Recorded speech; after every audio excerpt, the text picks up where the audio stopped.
할아버지, 이 통장이 뭔지 아세요? 26살 손녀가 요양원 침대 앞에서 낡디 낡은 통장 하나를 꺼내 들었을 때 87살 할아버지의 눈동자가 멈췄습니다. 통장 표지에는 22년 전에 세상을 떠난 할머니의 손글씨가 적혀 있었어요. 삐뚤빼뚤한 글씨였습니다. 초등학교밖에 못 나온 사람의 글씨. 그런데 한 글자 한 글자에 정성이 담겨 있었어요. 우리 수진이 꽃길만 걷자. 할아버지는 그 글씨를 보는 순간 숨이 턱 막혔습니다. 이건 순덕이 글씨야. 이건 내 마누라 글씨야. 떨리는 손으로 통장을 만졌어요. 종이가 누렇게 발에 있었습니다. 세월의 무게가 손끝에 느껴졌어요. 도대체 왜 평생을 분식집에서 일한 할머니가 남편 몰래 손녀 이름으로 적금을 넣어두었을까요? 그리고 그 통장에 찍힌 금액은 도대체 얼마였길래 그 자리에 있던 모든 사람이 경악했을까요? 더 놀라운 건 그 금액이 할아버지가 후처에게 빼앗긴 12억보다 더 큰 의미를 가지고 있었다는 겁니다. 이 이야기는 실화입니다. 그리고 이 이야기의 끝에서 여러분은 반드시 울게 될 겁니다. 사연 시작하기 전에 구독과 좋아요를 눌러주시고 지금 듣고 계신 곳의 지명을 댓글로 남겨주세요. 그곳에 건강과 재물에 큰 복이 가득하시길 빌겠습니다. 제 이름은 수진이고 올해 28입니다. 지금부터 들려드리는 이야기는 제 할아버지 박종수 씨가 95세 돌아가시기 전 마지막 석 달 동안 제게 들려주신 이야기예요. 할아버지는 병상에 누워서 제 손을 꼭 잡고 말씀하셨어요. 수진아, 이 이야기를 꼭 세상에 남겨다오. 할아버지처럼 어리석은 사람이 또 나오면 안 된다. 그리고 할머니가 얼마나 대단한 사람이었는지 세상이 알아야 해.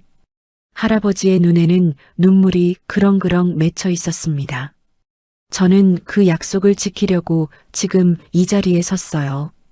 할아버지 박종수는 1931년 경기도 안양의 작은 마을에서 태어났습니다. 위로 형이 셋 누나가 둘이었고 할아버지는 막내였어요. 집이 워낙 가난해서 형들은 학교도 못 갔습니다. 할아버지도 마찬가지였어요. 국민학교를 겨우 졸업하고 15살에 서울로 올라왔습니다. 1946년이었어요. 해방 직후의 서울은 혼란 그 자체였습니다. 갈 곳도 의지할 곳도 없는 15살 소년이 할 수 있는 일이라곤 막노동뿐이었어요. 공사판에서 벽돌을 나르고 시장에서 리어카를 끌고 식당에서 설거지를 했습니다. 하루 벌어 하루 먹는 생활이었어요. 겨울에는 공사판 임시 숙소에서 새우잠을 잤는데 문틈으로 바람이 들어와서 이가 딱딱 부딪힐 정도였습니다. 그래도 할아버지는 불평을 하지 않았어요. 안양 시골에서보다는 낫다고 생각했거든요. 적어도 서울에서는 일하면 돈을 벌 수 있었으니까요. 그렇게 10년을 버텼습니다. 25이 되던 1956년 할아버지는 서울 영등포의 한 국수집에서 일하고 있었어요. 그 국수집에 배달을 오는 채소 장수 아저씨가 있었는데 그 아저씨의 조카딸이 바로 김순덕이었습니다. 5살 아래인 20살짜리 처녀였어요. 충청도 논산에서 올라온 할머니는 키가 작고 얼굴이 동그랗고 웃을 때 눈이 반달처럼 휘어지는 사람이었어요. 무엇보다 손이 크고 음식 솜씨가 기가 막혔습니다. 할아버지가 나중에 제게 말씀하셨어요. 할머니를 처음 본 날 국수집에 채소를 배달하러 왔는데 아저씨 대신 왔더라고. 채소 상자를 내리는데 무거울 텐데 끙끙 소리 하나 안 하고 혼자서 다 날랐어. 그 모습이 예뻤어. 힘이 센 여자가 예쁘다는 게 이상하게 들리겠지만 그때는 진짜 그랬어. 이 사람이랑 같이 살면 뭐든 해낼 수 있겠다 싶었어. 둘은 가진 것 하나 없이 영등포 셋방에서 신혼을 시작했습니다. 방 한 칸에 부엌 하나. 겨울이면 연탄 하나로 방을 데우고 여름이면 모기와 전쟁을 벌였어요. 하지만 할머니는 불평 한 번 하지 않았습니다. 오히려 할아버지를 다독였어요. 영감, 우리 지금은 없지만 열심히 하면 분명 잘 살 수 있어. 내가 맛있는 것 많이 만들어줄 테니까 힘내. 할머니의 그 말이 할아버지에게는 세상 무엇보다 큰 힘이었대요. 1960년대 내내 부부는 각자 일을 했습니다. 할아버지는 건설 현장에서 일했고 할머니는 시장에서 떡을 팔았어요. 할머니가 만드는 떡은 동네에서 소문이 났습니다. 쫄깃하고 달지 않으면서도 자꾸 손이 가는 맛이었거든요. 사람들이 말했어요. 순덕이네 떡은 뭔가 달라. 할머니는 비법이 따로 있는 게 아니라 정성이 비법이라고 했습니다. 재료를 아끼지 않고 시간을 아끼지 않으면 맛은 저절로 나오는 거야. 10년간 악착같이 모은 돈으로 1970년 할아버지 나이 39, 할머니 나이 34세 드디어 서울 영등포구 대림동 골목에 8평짜리 가게를 얻었습니다. 순덕이네 분식. 간판도 할아버지가 직접 페인트로 썼어요. 글씨가 삐뚤빼뚤했지만 둘 다 그 간판을 보며 울었습니다. 우리 가게야. 드디어 우리 가게가 생겼어. 새빵에서 14년을 버틴 끝에 얻은 가게였어요. 떡볶이 한 그릇 50원, 어묵 한 꼬치 10원, 김밥 한 줄 100원 하던 시절이었습니다. 할머니는 새벽 4시에 일어나 떡을 불렸어요. 찬물에 떡을 담그고 꼭 2시간을 기다렸습니다. 급하게 뜨거운 물에 불리면 겉은 물러지는데 속은 딱딱하거든요. 찬물에 천천히 불려야 안까지 고르게 쫄깃해져요. 그게 할머니의 철학이었습니다. 느리지만 제대로. 대충 빨리 하는 것보다 천천히 확실하게 하는 게 결국은 더 빠른 거요. 이 말을 할머니는 입버릇처럼 하셨대요. 멸치를 우려 국물을 내리고 고추장 양념을 만들고 어묵꼬치를 꿰고 김밥 재료를 손질하는 데까지 아침 6시. 가게 문을 여는 건 7시였어요. 할아버지는 콩나물과 파를 다듬고 연탄을 갈고 가게 청소를 했습니다. 둘이서 쉴 틈 없이 일했어요. 겨울이 가장 힘들었습니다. 할머니는 아침마다 양념을 버무리느라 맨손으로 고춧가루를 만져야 했어요. 손등이 갈라져서 고춧가루가 상처에 스며들면 그 쓰라림이란 말로 표현할 수가 없었대요. 할아버지가 장갑을 끼라고 해도 할머니는 고개를 저었습니다. 장갑 끼면 양념간을 못 맞춰. 손으로 직접 느껴야 얼마나 짜고 얼마나 매운지 알 수 있어. 그래서 할머니의 손은 겨울마다 갈라지고 터졌어요. 밴드를 붙여도 금방 물에 젖어서 벗겨졌고 밤에는 핸드크림을 바르고 면장갑을 끼고 잤습니다. 그래도 이튿날 아침이면 또 맨손으로 고춧가루를 만졌어요. 1972년 늦둥이 딸 박영숙이가 태어났습니다.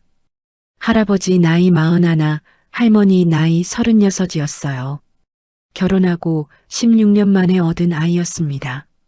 할머니는 분식집이 바빠서 아이를 업고 장사를 했어요. 포대기로 영숙이를 등에 업은 채 떡볶이를 볶았습니다. 영숙이가 울면 잠깐 내려놓고 젖을 물리고 다시 업고 일했어요. 그게 70년대 엄마들의 일상이었습니다. 대림동 일대에 공장이 들어서면서 순덕이네 분식은 점심시간마다 문 밖까지 줄이 늘어섰어요. 할머니의 떡볶이는 달지 않고 칼칼하면서도 뒷맛이 깔끔했습니다. 고추장에 된장을 살짝 섞는 게 비법이었어요. 그리고 무엇보다 양이 많았습니다. 할머니는 항상 이렇게 말했어요. 공장에서 힘든 일하는 사람들한테 배불리 먹여야지 그게 양심이지. 남는 장사 못해도 사람 굶기는 장사는 절대 안 해. 손님이 없는 날에는 남은 떡볶이를 비닐에 담아 근처 공장 앞에 나가 팔았어요. 그래도 안 팔리면 공사판 인부들에게 그냥 나눠줬습니다. 할아버지가 그러면 남는 게 없다고 하면 할머니는 웃었어요. 배고픈 사람 먹이는 건 남는 장사요. 복으로 돌아와. 1980년대에 접어들면서 분식집은 2층으로 확장됐고 직원도 2명을 뒀습니다. 쉬는 날이라곤 설날과 추석뿐이었어요. 그렇게 20년을 하루도 빠짐없이 장사했습니다. 새벽 4시에 일어나 밤 10시에 문을 닫는 생활을 7,000번 넘게 반복한 거예요. 그 세월 동안 둘은 대림동에 25평 아파트를 샀습니다. 1985년 당시 3,500만 원이었는데 그게 나중에 8억이 됩니다. 딸 영숙이는 공부를 잘했어요. 분식집 뒤편 좁은 방에서 형광등 하나 켜놓고 공부했는데 전교에서 5손가락 안에 들었습니다. 명문 여대 가정교육과에 합격했어요. 합격 발표날 할머니는 분식집 문을 일찍 닫았습니다. 떡볶이를 한솥 끓여서 동네 사람들에게 돌렸어요. 우리 영숙이가 대학에 갔어요. 분식집 딸이 대학을 갔어요.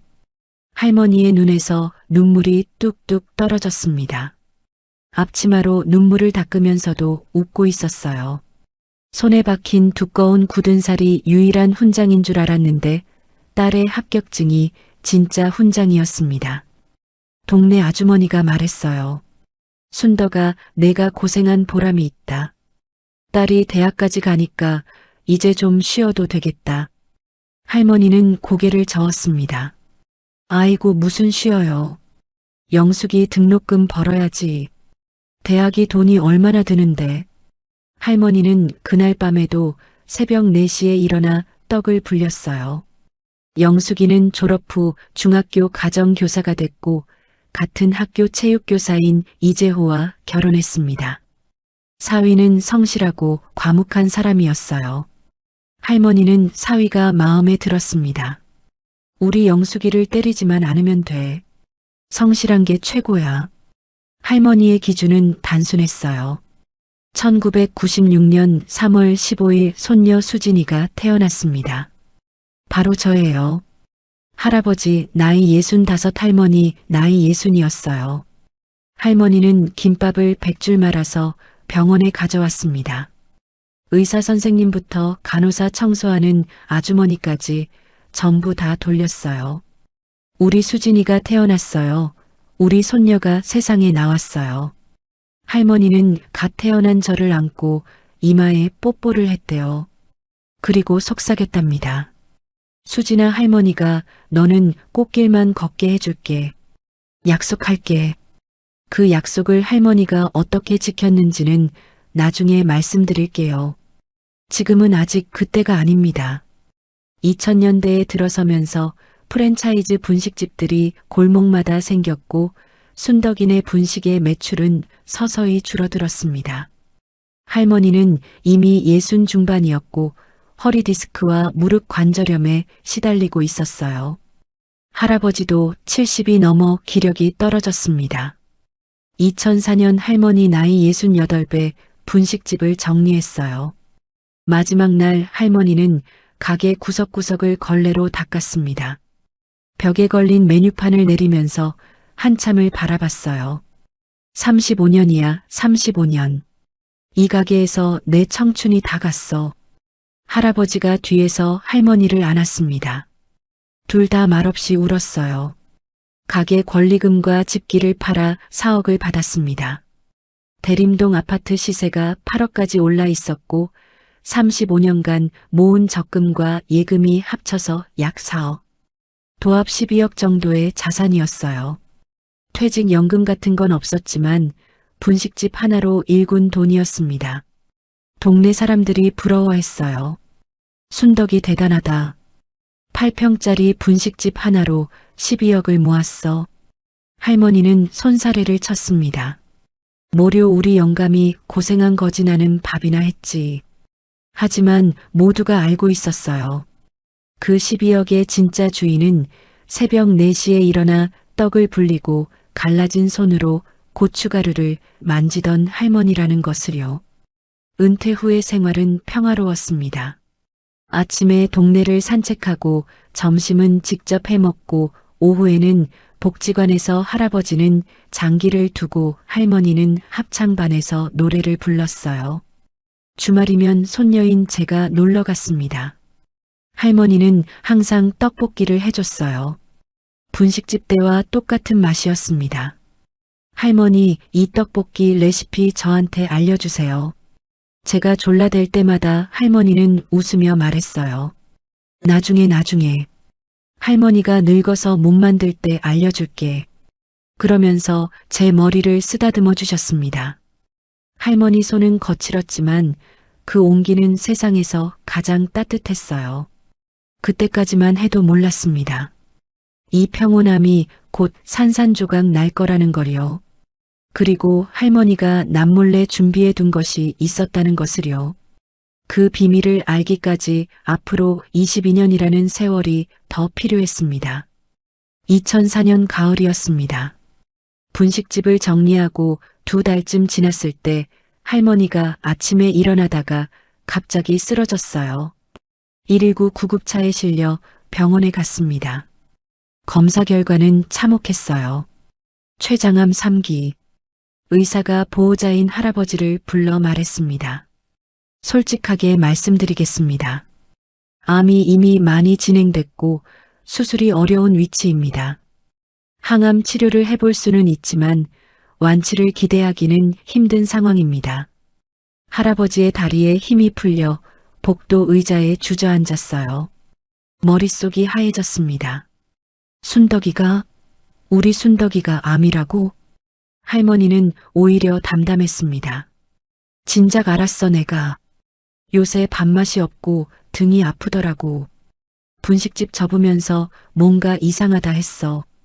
솔직히 분식집 접은 것도 몸이 안 좋아서 그런 거였어. 영감한테 말 안 했을 뿐이지. 할아버지는 그 말을 듣고 더 울었습니다. 왜 말을 안 했어? 왜 나한테 말을 안 했냐고. 할머니가 할아버지의 손을 잡았어요. 말하면 걱정할까봐. 너는 걱정하면 밥을 못 먹잖아. 항암 치료를 시작했지만 할머니의 몸은 빠르게 쇠약해졌습니다. 첫 번째 항암 후 머리카락이 빠지기 시작했고 2번째 항암 후에는 혼자 화장실도 못 갈 정도로 기력이 떨어졌어요. 3달 만에 체중이 15kg이나 빠졌습니다. 한때 분식집에서 무쇠솥을 번쩍 들던 그 억센 팔이 뼈만 앙상하게 남았어요. 할아버지는 매일 병원에서 곁을 지켰습니다. 미역국을 끓여오고 발을 주물러주고 밤새 할머니의 손을 잡고 잤어요. 간호사가 보호자분 집에 가서 좀 쉬세요 하면 할아버지는 고개를 저었습니다. 이 사람 곁을 비울 수 없어요. 50년을 같이 산 사람인데 지금 곁을 비우면 내가 사람이 아니지. 2004년 12월 크리스마스 이틀 전이었습니다. 할머니가 할아버지의 손을 꼭 쥐었어요. 손에 힘이 거의 없었습니다. 영감 내 말 잘 들어. 할아버지가 고개를 끄덕였어요. 나 없어도 밥 꼬박꼬박 챙겨 먹어. 라면만 먹지 말고 밥 제대로 해 먹어. 영숙이한테 짐 되지 말고 건강하게 오래 살아. 알겠지?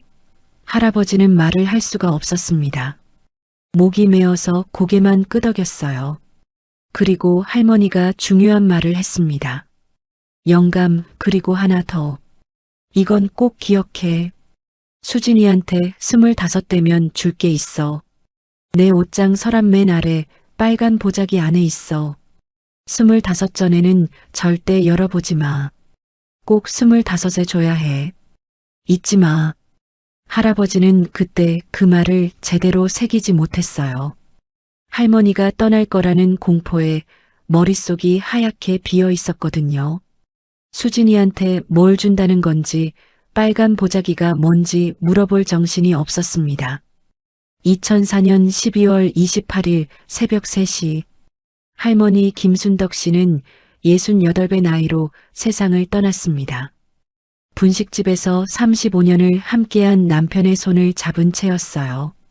마지막 순간 할머니는 눈을 감으며 미소를 지었습니다. 영감 고마웠어. 당신이랑 살아서 행복했어. 그게 할머니의 마지막 말이었어요. 할아버지는 할머니의 손을 놓지 못하고 새벽 내내 울었습니다. 장례를 치르고 집에 돌아온 할아버지는 텅 빈 아파트에 혼자 앉아 있었어요. 부엌에는 할머니가 쓰던 앞치마가 아직 걸려 있었고 냉장고에는 할머니가 담근 깍두기가 남아 있었습니다. 신발장에는 할머니의 낡은 실내화가 가지런히 놓여 있었어요. 할아버지는 그 실내화를 끌어안고 바닥에 주저앉았습니다. 70세 먹은 노인이 어린아이처럼 소리내어 울었어요. 순덕아, 나 혼자 어떻게 살아? 나 혼자 이 넓은 집에서 어떻게 살라고. 그런데 문제는 여기서부터 시작됐습니다. 할머니가 돌아가시고 정확히 한 달 뒤인 2005년 1월 말이었어요. 딸 영숙이가 아버지 걱정에 매일 들렀는데 어느 날 아파트에 낯선 여자가 있었습니다. 60 초반으로 보이는 여자였는데 화장을 진하게 하고 빨간 립스틱을 바르고 있었어요. 영숙이가 이분이 누구세요? 하고 물었을 때 할아버지가 말했습니다. 영숙아, 인사해라. 이분은 최정혜 씨라고 복지관에서 만났다. 같이 살기로 했다. 순간 영숙이는 귀를 의심했어요. 아버지, 지금 무슨 말씀이세요? 엄마 돌아가신 지 한 달밖에 안 됐어요. 한 달이요. 엄마 무덤에 풀도 안 났는데 어떻게 다른 여자를 집에 들여요? 영숙이의 목소리가 떨리고 있었습니다. 눈에서 눈물이 쏟아졌어요. 할아버지는 고개를 숙이며 말했어요. 영숙아, 나도 안다. 너 화나는 거 안다. 근데 혼자 있으면 미칠 것 같아. 밤에 잠이 안 와. 밥을 못 해 먹겠어. 집이 너무 조용해서 엄마 목소리가 환청으로 들려. 정혜 씨가 밥도 해주고 말벗도 해주고 잘해줘. 할아버지의 눈에도 눈물이 맺혀 있었어요. 영숙이는 펑펑 울었습니다. 하지만 70세 아내를 잃고 혼자 남은 노인의 정막이 얼마나 무서웠을지 딸로서 이해가 되기도 했어요. 밤마다 텅 빈 아파트에서 아내의 빈자리를 바라보며 보내는 시간이 얼마나 길고 무서웠을까요? 영숙이는 결국 한 발 물러섰습니다. 아버지가 행복하시면 저는 괜찮아요.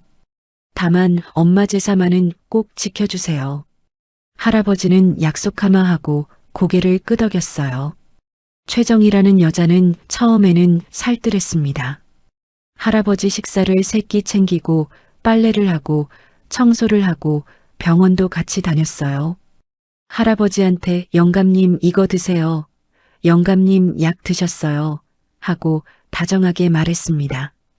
영숙이도 조금씩 마음을 열었어요. 아버지를 잘 돌봐주시니까 고맙기도 했거든요.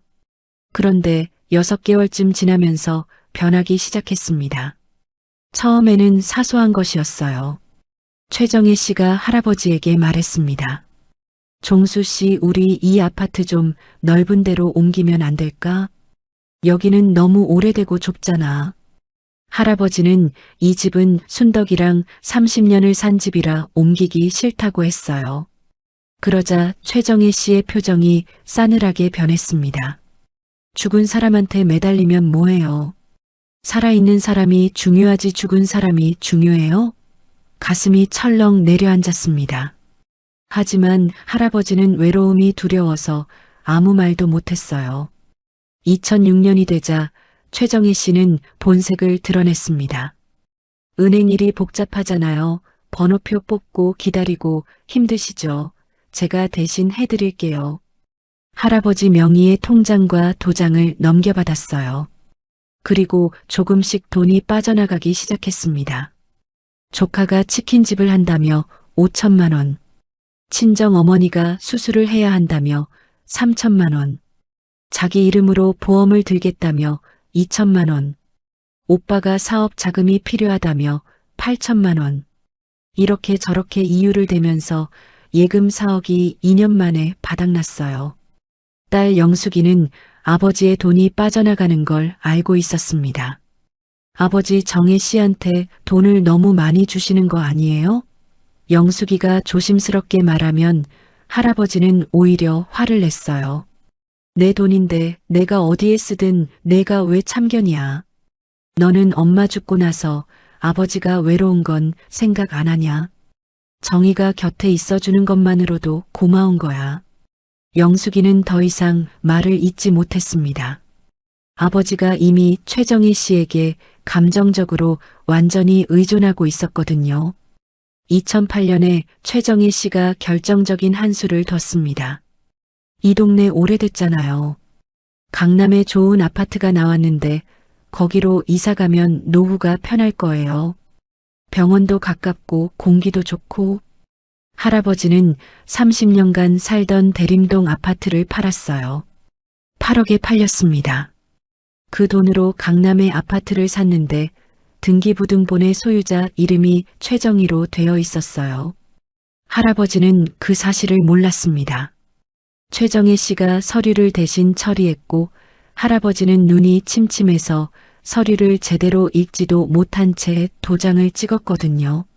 35년간 분식집에서 새벽마다 일어나 떡을 불리고 갈라진 손등으로 고춧가루를 만지며 한 푼, 두 푼 모은 12억이 단 3년 만에 한 푼도 남지 않고 증발했습니다. 예금 4억은 최정희 씨 친인척에게 넘어갔고 아파트 8억은 최정희 명의가 되었어요. 그리고 2010년이었습니다. 할아버지 나이 79이 되던 해 겨울이었어요. 최정희 씨가 거실에 앉아있는 할아버지 앞에 서서 말했습니다. 종수 씨, 나 솔직하게 말할게요. 나 이제 힘들어서 더는 못 돌봐요. 요양원 알아봤으니까 거기로 가요. 할아버지는 어안이 벙벙했어요. 심장이 미친 듯이 뛰기 시작했습니다. 정희야, 내가 뭘 잘못했어. 내가 뭘 잘못했길래 이래. 최정희 씨는 코웃음을 쳤어요. 잘못한 건 없는데 늙은 사람 돌보는 게 지겨워요. 밥 차리고 빨래하고 약 챙기고. 솔직히 말하면요, 이제 지쳤어요. 눈앞이 아득해졌습니다. 하늘이 무너지는 것 같았어요. 순덕이의 장례식 날보다 더 참담했습니다. 순덕이는 떠나고 싶어서 떠난 게 아니었어요. 병이 데려간 거였어요. 하지만 이 여자는 스스로 떠나는 거였습니다. 돈을 다 빼먹을 만큼 빼먹었으니까. 요양원은 경기도 외곽의 허름한 3층 건물이었습니다. 페인트가 벗겨진 외벽에 녹슨 철문. 안으로 들어서면 소독약 냄새가 코를 찔렀어요. 할아버지가 배정받은 곳은 6인실이었습니다. 좁은 방에 침대 6개가 빼곡히 들어차 있었고 침대 사이 간격은 팔을 뻗으면 옆 사람과 닿을 정도였어요. 얇은 이불 한 장이 전부였습니다. 창문 밖으로는 회색 아파트 단지가 보였고 하늘조차 좁아 보였어요. 통장 잔고는 47만 원이었습니다. 국민연금이 월 62만 원 나왔는데 요양원비가 월 80만 원이었어요. 매달 18만 원씩 모자랐습니다. 딸 영숙이가 교사 월급에서 그 차액을 메워줬어요. 하지만 영숙이도 넉넉하지 않았습니다. 남편과 딸 수진이를 키우며 사는 교사 월급이 빠듯했거든요. 할아버지는 요양원에서 매일 똑같은 일과를 반복했어요. 아침 6시에 기상해서 흰죽을 먹고 복도를 걷고 점심을 먹고 텔레비전을 보다가 낮잠을 자고 저녁을 먹고 잠을 잤습니다. 하루가 일주일처럼 길었어요. 텔레비전을 봐도 재미가 없었습니다. 귀가 어두워져서 소리가 잘 안 들렸거든요. 눈도 침침해서 자막을 읽기 힘들었어요. 복도를 걸어도 말을 걸어주는 사람이 없었습니다. 같은 층에 있는 노인들은 대부분 치매가 심해서 대화가 안 됐어요. 가장 힘든 건 밤이었습니다. 6인실이라 다른 노인들의 콧꼬리 소리가 밤새 울렸어요. 그 소리 사이에서 할아버지는 잠을 이루지 못하고 천장을 바라봤습니다. 그러다 잠이 들면 밤마다 할머니 꿈을 꿨어요. 꿈속에서 할머니는 분식집 앞치마를 두르고 떡볶이를 볶고 있었습니다. 영감 이리 와서 맛 좀 봐. 간이 어때? 할아버지가 반갑게 다가가면 할머니가 사라졌어요. 손을 뻗는 순간 연기처럼 흩어졌습니다. 매번 그랬어요. 매번 잡으려 하면 사라졌습니다. 잠에서 깨면 베개가 축축했어요. 울면서 잤다는 걸 깨닫는데 시간이 걸리지 않았습니다. 영숙이는 주말마다 면회를 왔습니다. 과일을 깎아주고 손톱을 깎아주고 이야기를 나눴어요. 아버지 오늘 뭐 드셨어요? 산책은 하셨어요? 영숙이는 밝게 웃으려 했지만 할아버지는 딸의 눈 밑에 다크서클이 짙어지는 걸 봤습니다. 영숙이의 사정이 좋지 않았어요. 사위 재호가 말했대요. 당신 아버지 요양원비 내느라 우리 수진이 학원비도 못 대잖아. 매달 18만 원이 뭐 그리 큰 돈이냐고 할 수 있지만 빠듯한 살림에서는 큰 돈이었어요. 영숙이는 남편에게 그런 말을 들을 때마다 화장실에 들어가 수건으로 입을 막고 울었습니다. 할아버지는 딸의 사정을 다 알고 있었어요. 알면서도 아무것도 해줄 수가 없었습니다. 손에 쥔 것이 아무것도 없었으니까요. 35년간 뜨거운 기름 앞에 서서 새벽부터 밤까지 일해서 번 12억이 한 푼도 남지 않았습니다. 할아버지는 밤마다 벽을 보고 중얼거렸어요. 순덕아 미안하다. 내가 그렇게 고생해서 모은 돈을 내가 다 날렸다. 내 손등이 갈라지도록 일해서 모은 돈인데 내가 3년 만에 남의 여자한테 다 줘버렸다. 나는 바보야. 미안하다 순덕아. 대답은 없었습니다. 어둠만 가득했어요. 2012년 할아버지 나이 81에 무릎 관절이 완전히 나갔습니다. 더 이상 혼자 걸을 수 없게 됐어요. 휠체어 생활이 시작됐습니다. 화장실도 요양보호사의 도움을 받아야 했어요. 평생 남한테 짐지기 싫어하던 사람이었는데 소변을 볼 때마다 누군가의 손을 빌려야 했습니다. 어르신 괜찮으세요? 제가 도와드릴게요. 요양보호사의 말이 고마우면서도 자존심이 갈기갈기 찢어졌어요. 나도 한때는 가게 하나를 일으킨 사람인데 12억을 모은 사람인데 지금은 소변 하나 혼자 못 보는 신세가 됐구나. 그 무렵부터 할아버지는 식사를 거부하기 시작했어요. 밥을 한두 숟갈 뜨고 숟가락을 내려놓았습니다. 요양보호사가 어르신 좀 더 드셔야 해요 하면 고개를 저었어요. 먹어서 뭐하나? 살아서 뭐하나? 누구한테 필요한 사람도 아닌데 170cm 키에 체중이 50kg까지 빠졌습니다. 뼈와 가죽만 남은 것처럼 보였어요. 같은 시기에 최정의 씨 소식이 들려왔습니다. 강남 아파트를 14억에 팔고 종적을 감췄다는 거예요. 할아버지의 이름으로 산 아파트를 자기 명의로 바꿔서 14억에 팔아먹고 사라진 겁니다. 영숙이가 변호사를 찾아갔어요. 하지만 답은 절망적이었습니다. 아파트 명의가 이미 최정이 앞으로 되어 있고 매매 계약서에 할아버지가 직접 서명한 서류가 있기 때문에 법적으로 되찾기가 극히 어렵다는 거였어요. 사기죄로 고소하려 해도 증거가 부족하고 시간이 너무 많이 지났다고 했습니다. 영숙이가 요양원에 와서 이 사실을 전했을 때 할아버지는 한참을 아무 말도 못했어요. 눈을 감고 있었습니다. 그리고 천천히 입을 열었어요. 그래, 내가 바보였지. 순덕이가 35년간 새벽마다 일어나서 떡 불리고 국물 내리고 손등이 갈라지도록 일해서 모은 돈인데 내가 3년 만에 남한테 다 줬구나. 순덕이가 살아있었으면 나한테 뭐라고 했을까? 눈물이 주르륵 흘러내렸습니다. 입술이 파르르 떨렸어요. 억장이 무너졌습니다. 영숙이도 아버지를 안고 같이 울었어요. 그날 밤 할아버지는 꿈을 꿨습니다. 이번에는 평소와 달랐어요. 할머니가 분식집에서 떡볶이를 볶고 있었는데 이번에는 사라지지 않았습니다. 할머니가 뒤를 돌아보며 말했어요. 영감 걱정 마. 내가 다 준비해뒀어. 내가 바보인 거 나도 알아. 그래서 준비해둔 거야. 할아버지가 뭘 준비했냐고 물으려는 순간 잠에서 깼습니다. 새벽 3시였어요. 할머니의 목소리가 너무 생생했습니다. 마치 바로 옆에서 말하는 것 같았어요. 그때 할아버지는 문득 떠올렸습니다. 할머니가 돌아가시기 직전에 했던 말. 수진이한테 25되면 줄 게 있어. 내 옷장 서랍 맨 아래 빨간 보자기 안에 있어. 잊지 마. 하지만 대림동 아파트는 이미 팔렸고 그 안에 살림살이가 어떻게 됐는지 알 수 없었어요. 할아버지는 이불을 움켜쥐고 피눈물을 흘렸습니다. 순덕이가 남긴 것마저 내가 지키지 못했구나. 2014년부터 2020년까지 할아버지는 요양원에서 조용히 늙어갔습니다.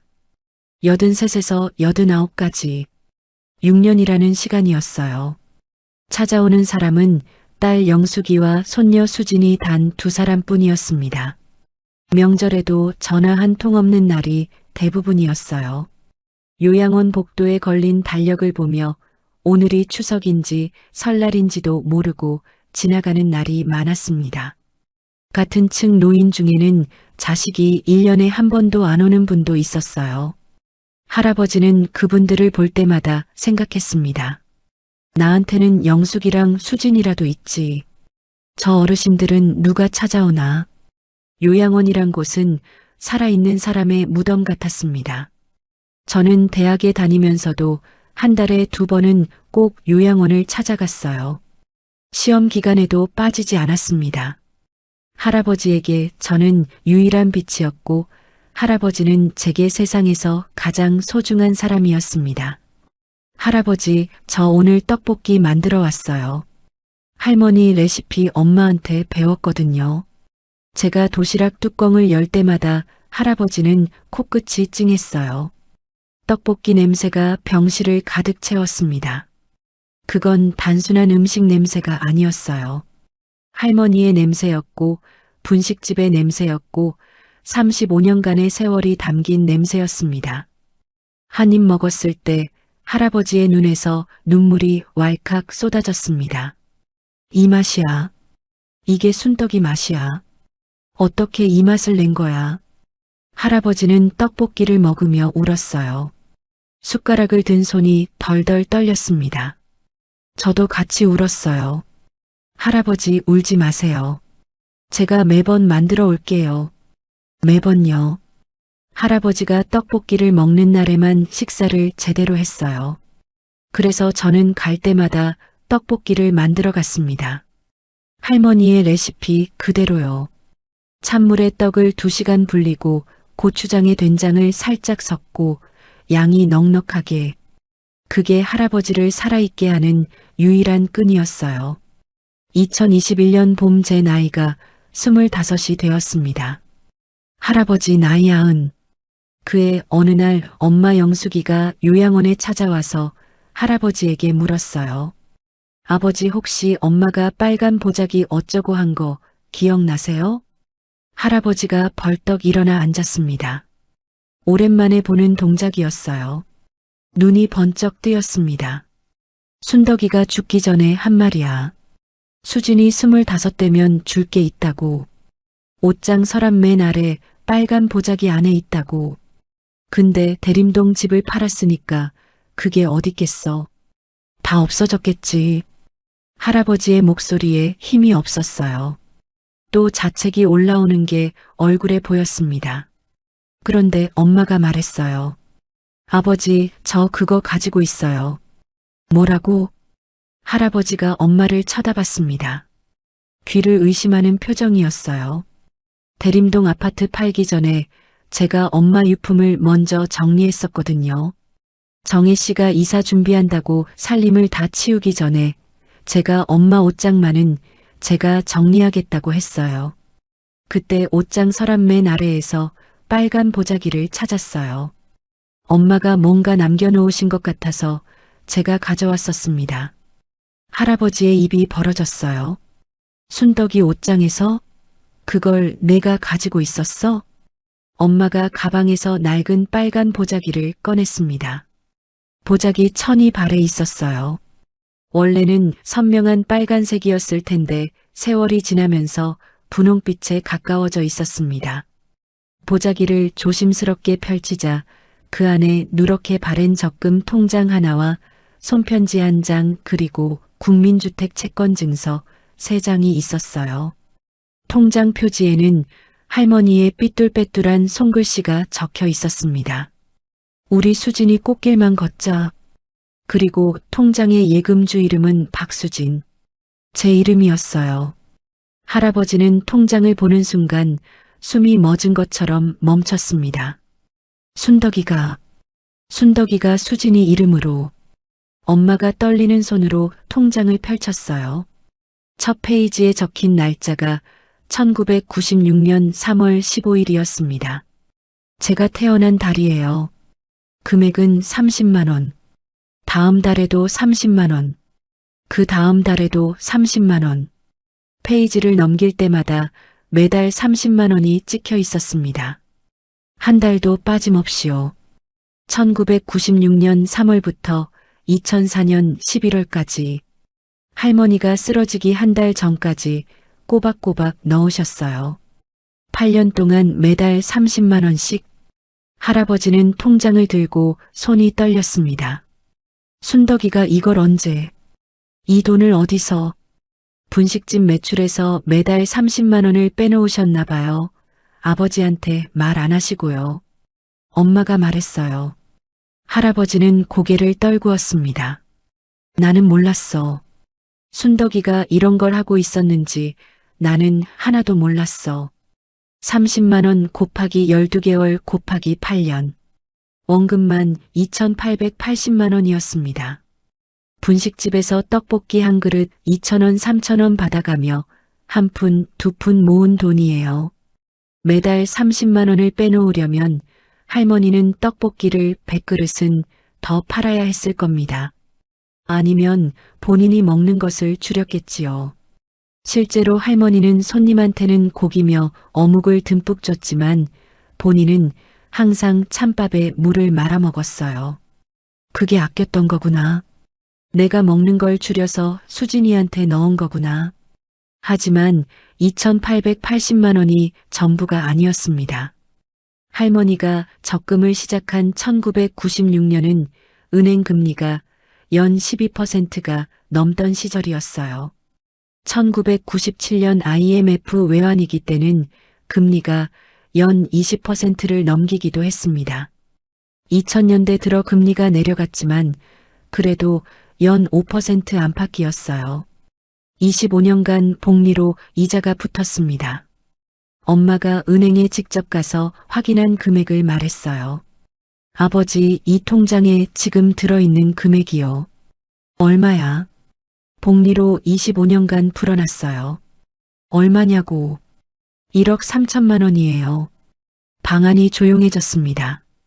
할아버지는 숫자를 이해하는데 시간이 걸렸어요. 1억 3천만 원. 분식집에서 떡볶이 팔아서 넣은 2,880만 원이 25년 만에 1억 3천만 원이 됐다고? 그런데 엄마의 이야기는 거기서 끝이 아니었습니다. 아버지 통장이 이것만 있는 게 아니에요. 빨간 보자기 안에 국민주택 채권 증서도 있었거든요. 할머니가 수진이 이름으로 채권을 사두셨어요. 1998년에 500만 원어치, 2000년에 1천만 원어치, 2003년에 2천만 원어치요. 할아버지가 물었어요. 그게 지금 얼마인데? 채권이랑 이자랑 적금이랑 다 합쳐서요. 엄마가 숫자를 말했습니다. 총 3억 4천만 원이에요, 아버지. 할아버지는 한참을 아무 말도 하지 못했습니다. 눈물만 줄줄 흘렸어요. 소리도 없이 울었습니다. 3억 4천만 원. 할머니가 분식집에서 떡볶이 한 그릇 50원, 100원 받아가며 시작해서 한 푼, 두 푼 모은 돈이 25년이 지나 3억 4천만 원이 되어 있었습니다. 그런데 할아버지를 진짜 무너뜨린 건 돈이 아니었어요. 빨간 보자기 안에 있던 손편지였습니다. 할머니의 삐뚤빼뚤한 글씨로 적혀 있었어요. 초등학교밖에 못 나온 할머니의 글씨는 맞춤법이 틀린 곳이 많았지만 한 글자 한 글자에 정성이 배어 있었습니다.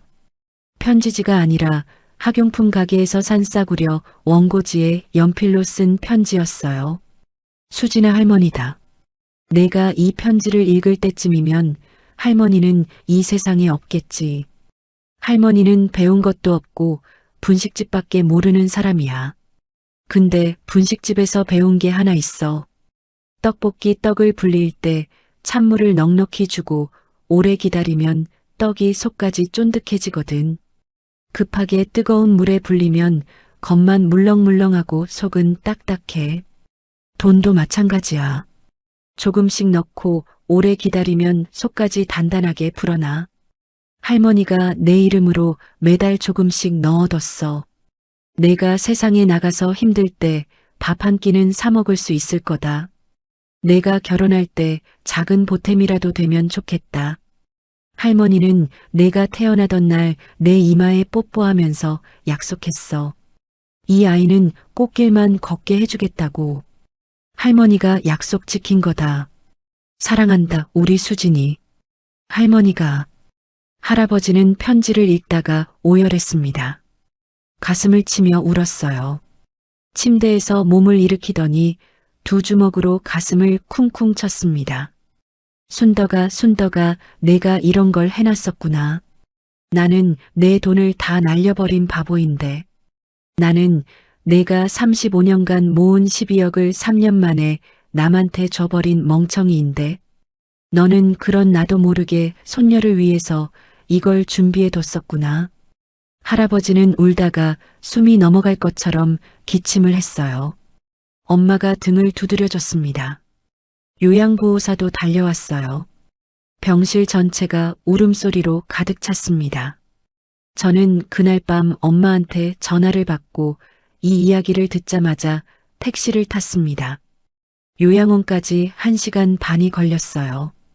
밤 11시에 도착해서 할아버지 침대 옆에 앉았습니다.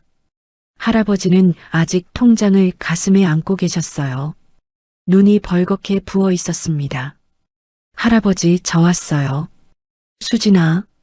할아버지가 떨리는 손으로 제 손을 잡았어요.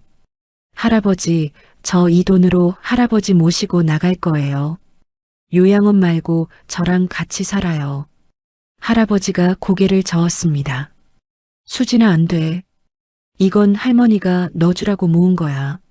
너 25 됐을 때 주라고 한 거야. 할아버지한테 쓰는 거 아니야. 내가 결혼할 때 쓰고 내가 사는 데 써. 저는 울면서 말했어요. 할머니가 저한테 주신 건 맞는데 할머니가 진짜 원하신 건 이 돈으로 제가 행복한 거잖아요. 할아버지 없이 제가 어떻게 행복해요. 할아버지가 요양원에서 밥도 안 드시고 계시는데 제가 3억 4천만 원 가지고 있으면 그게 행복이에요? 할머니도 그걸 원하시지 않을 거예요. 할아버지는 아무 말도 못했어요. 입술만 파르르 떨렸습니다. 저는 결심했습니다. 3억 4천만 원 중 1억으로 경기도 안양에 작은 아파트 전세를 얻었어요.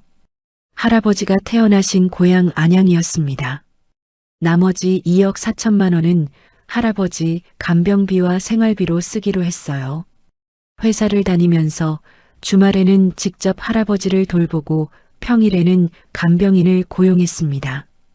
할아버지를 요양원에서 모셔 나온 날이었어요.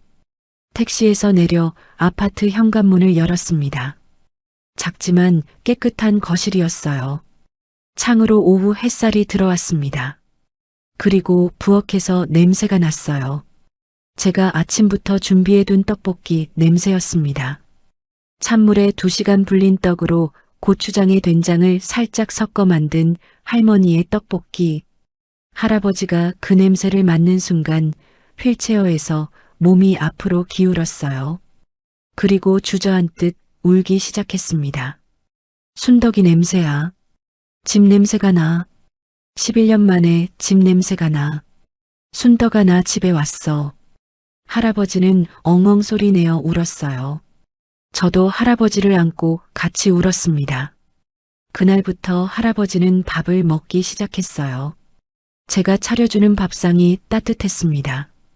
된장찌개, 계란말이, 시금치나물 깍두기, 그리고 항상 빠지지 않는 떡볶이. 할아버지의 체중이 조금씩 돌아왔습니다. 50kg이던 체중이 55kg, 58kg까지 올라갔어요. 얼굴에 핏기가 돌았고 눈빛도 살아났습니다. 한편 최정혜 씨에 대한 소식이 뒤늦게 들려왔습니다.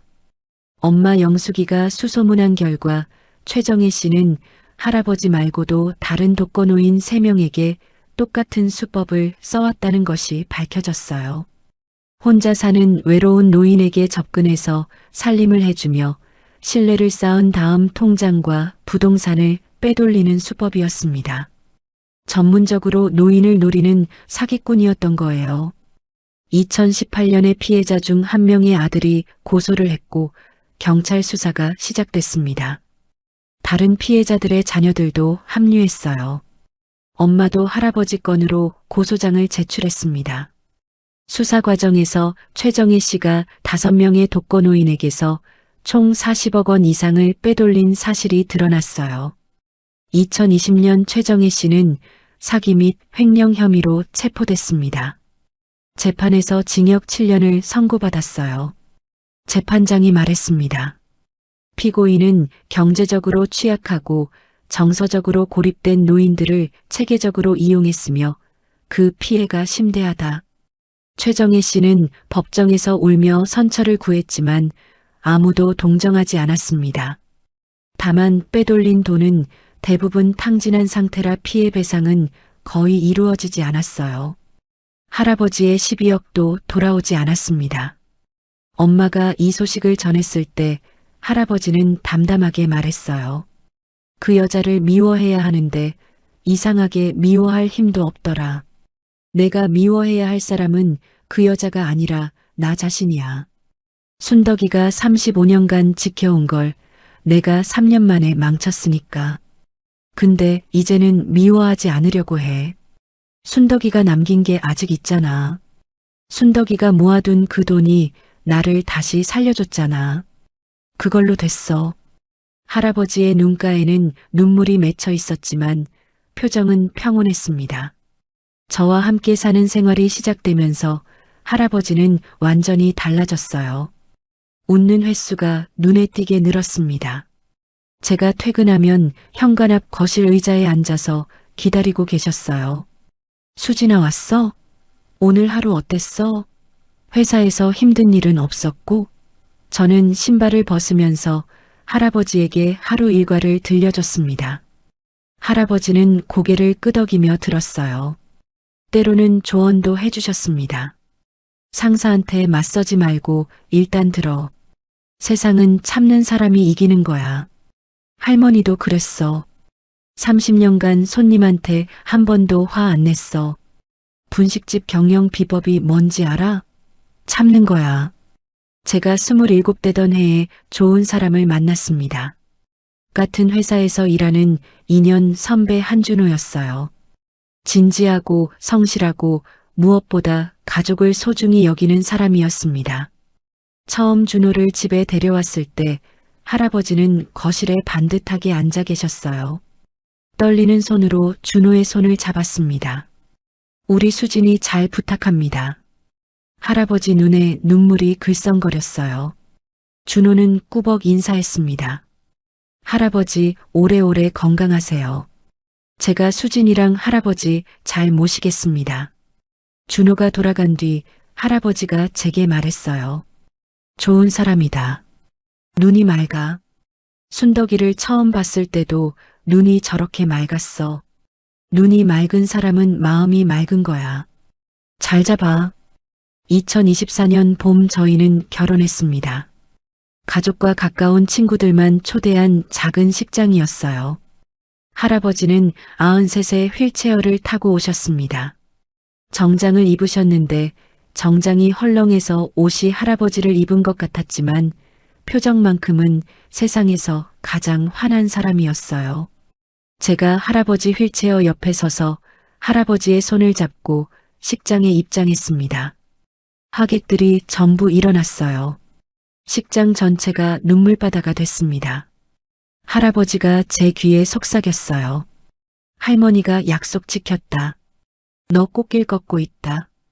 저는 웨딩드레스 차림으로 할아버지를 꼭 안았습니다. 할아버지, 저 행복해요. 할머니 덕분이에요. 할아버지 덕분이에요. 피로연해서 저는 하객들 앞에서 말했습니다. 저의 할머니는 1970년에 8평짜리 분식집을 열어서 35년간 떡볶이를 파신 분입니다. 초등학교밖에 못 나오신 분이었어요. 하지만 할머니는 제가 태어나던 날부터 매달 조금씩 제 이름으로 돈을 모아주셨습니다. 할머니가 편지에 쓰셨어요. 떡볶이 떡을 불릴 때처럼 조금씩 넣고 오래 기다리면 불어난다고요. 그 돈이 25년 뒤에 제 할아버지를 요양원에서 구했고 저의 오늘을 만들었습니다. 저는 오늘 이 자리에서 할머니의 떡볶이 레시피를 물려받겠다고 약속드립니다. 제 아이에게도 매달 조금씩 사랑을 불려주겠습니다. 하객들이 모두 울었어요. 박수가 한참 동안 이어졌습니다. 2025년 봄 할아버지 94세 제가 임신 소식을 전했습니다. 할아버지는 제 손을 잡고 한참을 아무 말 없이 우셨어요. 그러다 천장을 보며 말했습니다.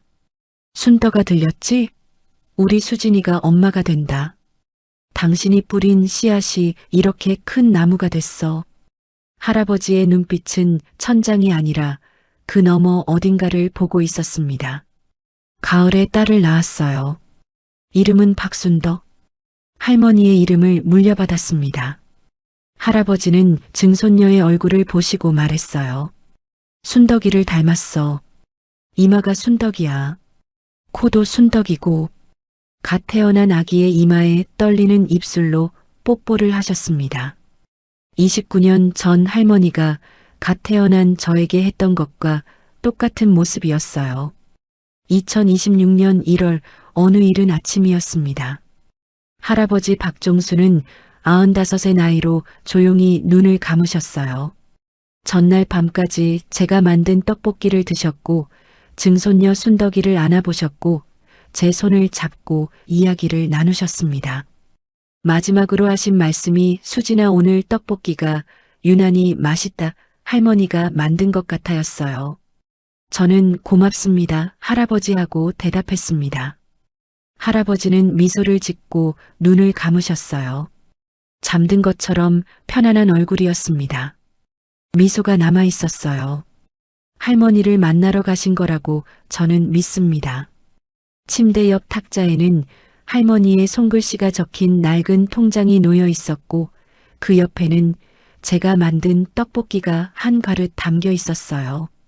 할아버지가 마지막으로 남기신 말씀은 이거였습니다. 수진아 할아버지가 평생 바보같이 살았다. 순덕이가 35년간 모은 돈을 3년 만에 날려버렸고 요양원에서 죽으려고까지 했다. 근데 한 가지 확실히 알게 된 게 있어. 사람이 남기는 건 돈이 아니라 마음이더라.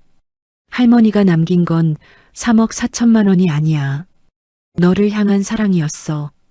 그 사랑이 할아버지를 다시 살렸고 너를 키웠고 이제 순덕이한테까지 이어지잖아. 통장은 비어도 사랑은 안 비더라. 이자가 붙어. 복리로. 저는 지금도 매년 할머니 기일에 떡볶이를 만듭니다.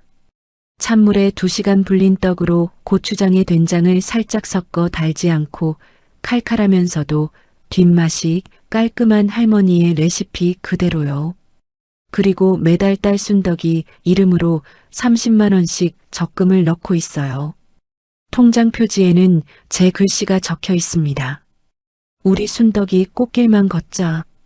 이 이야기를 들으신 분들께 한 가지만 말씀드릴게요. 세상에서 가장 강한 유산은 건물도 주식도 현금도 아닙니다. 당신이 사랑하는 사람을 위해 매일 조금씩 쌓아 올린 마음입니다. 그 마음은 이자가 붙습니다. 복리로요. 그리고 그 마음의 복리는 세금도 없고 사기꾼도 빼앗아가지 못합니다. 만약 지금 누군가를 위해 묵묵히 무언가를 준비하고 계신 분이 있다면 그것이 1,000원이든 10,000원이든 100만 원이든 상관없어요. 금액이 중요한 게 아닙니다. 그 안에 담긴 마음이 중요한 거예요. 당신의 사랑은 반드시 닿습니다. 떡볶이 떡을 불리듯 찬물에 넣고 오래 기다리면 반드시 속까지 쫀득하게 불어납니다. 오늘도 끝까지 들어주셔서 감사합니다. 이 사연이 마음에 남으셨다면 댓글로 여러분의 생각을 남겨주세요. 비슷한 경험이 있으신 분은 여러분의 이야기도 들려주시고요. 주변에 혼자 계신 어르신이 계시다면 오늘 전화 한 통만 드려보세요. 그 전화 한 통이 누군가에게는 세상 전부일 수 있습니다. 여러분 모두 건강하시고 사랑하는 사람과 따뜻한 밥 한 끼 나누시길 진심으로 바랍니다.